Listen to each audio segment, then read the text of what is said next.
pull it off? Can he pull it off? Toastmaster.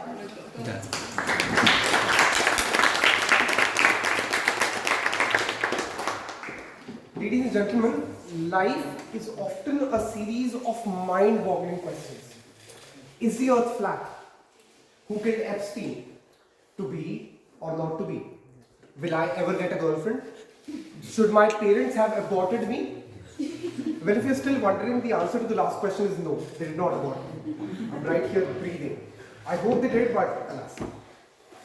I was born and then thrown into this off-the-woods town, a place which you haven't ever heard of.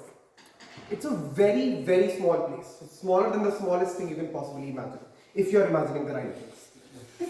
How small, you might ask? So small that it did not exist 20 years back.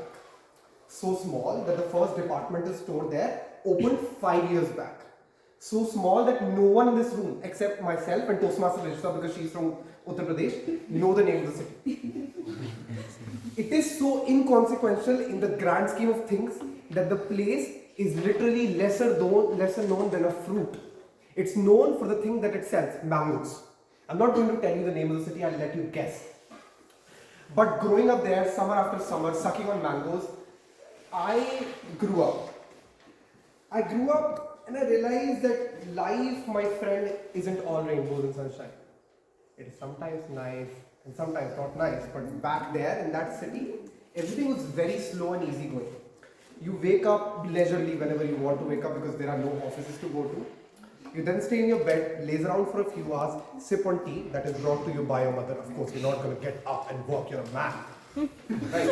After you've done that, then you wait around in the bed for a few more hours until your mother shouts on you to get some aubergines because they have to make food for the afternoon. You go around, get the vegetables, come back, then wait for a few more hours until the lunch comes to you. Then you finally have lunch, and by the time you look at the clock, oh, it's 2 p.m. Now's the time for the next best thing, a siesta. What's a siesta? An afternoon sleep. You decide, I'll just tuck myself in the bed and sleep because I have nothing to do. There are no offices again in the city. So you sleep. By the time you wake up at 5, you hear children playing outside. You can hear the batsman shouting on the baller to ball nicely. You can hear the guys playing gilli danda at badminton and all sorts of small town games. You hear that, you run out to, of course, play those games. As you come back in, you're again hungry because all you do all day is eat, sleep, repeat and eat. That's it. You come back, you shout to your mother for some evening brunch, you do that, then you wait again for dinner. By the time it's 8, it's the time for the best part of your day. It is time for Toastmaster Anirudh. Tarak Mehta Ka Ulta Chashma. Of course, again it's 8 p.m. You watch that. Now it's 8. Was it 8:30? Forget. Anyways, whatever time it is, after that show ends, it's off borders. As soon as that show ends, the TV turns off in your room and you're never going to do anything more than that. Then you're tucked in again for school tomorrow, and that's how life goes on. Now, if life would have been this way all about, it would have been very nice, but alas, that was not the case. And soon enough, my parents realized that if they did not do anything, if they did not use the last trick up their sleeve, I was going to be a failure. So they decided to throw me to fend for myself in the world's most gigantic money minting machine, the massive branch of none other than Delhi Public School. I was sent there at the age of 6. And 12 years came in and went by. I couldn't really feel a thing because that school was surrounded by people who were nothing like me. But the journey there, that school was 30 kilometers away from my place. And it took a 1.5-hour bus journey every single day. That bus was so old and rusty, my spine still pains. And I don't know where my spine is, if it's here or not. Ladies and gentlemen, that bus, every time it rained, the dirty rainwater seeped through the windowsill and touched your mouth, and you could feel that pain that the driver must have felt while he was driving without that power steering. That steering was almost as big as 5 people combined together. That was a very bad bus. Anyways, that bus journey actually took me to different journeys altogether. A few kisses sometimes, a broken pair of eyeglasses because I got into a brawl the other time, or the cool winter breeze hitting your face in the when there's sunshine hitting on you in the winters. A lot of things happened in those 1.5 hours. But most importantly, it took me to a land of imagination where everything and anything was possible. Fast forward a few years, 2017 autumn. It's winters. I come back home and it's a very good day. By a force of habit, I take my bag and throw it on the bed. I shout to Mama, Mama, I need lunch! Because that's what you do after you come back home. I have to run to my place and everything.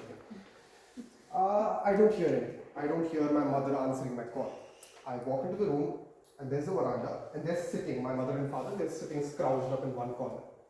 I look at them and I sense that something is wrong. On their face is pain and trauma dripping off of their cheeks. I could see that.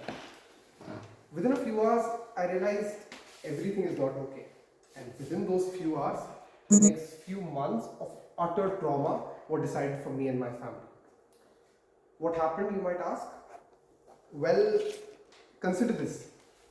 You have a baby. You nurture it. You grow it into a good human being. You see it flourishing in life, but then suddenly it is taken away from you. You feel that loss, that trauma, that pain, which kills you from the inside, but you can't really say anything. That's exactly what happened to my family. The newspaper that my father quite literally started by selling off my mother's jewelry, which he got in dowry, that newspaper was taken away from him. The business partner cheated on him, and my family was thrown into financial trauma for the next 4 months. We had no idea what to do. That trickle of money that was coming in, it was passed off. Every dawn brought with it a sense of uncertainty. Will there be food in the plate today? No one knew it. But alas, day after day, one foot in front of the other, we decided to just keep going. That period passed away eventually, and Amber decided that now it was time to take matters in his own hands. He decided, I will not let this continue. And so I did. Then the clock turned a few years after. COVID arrived. A relationship happened, and then that relationship went away because teenage sweethearts don't really last. And I did what I could do best. I burned the midnight oil. I sat on that desk in my room and studied and studied and studied some more.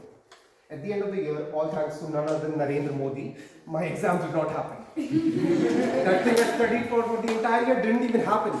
And eventually I got a very good score to get into the best college in 5 galaxies, my friend. Thapar Institute of Engineering.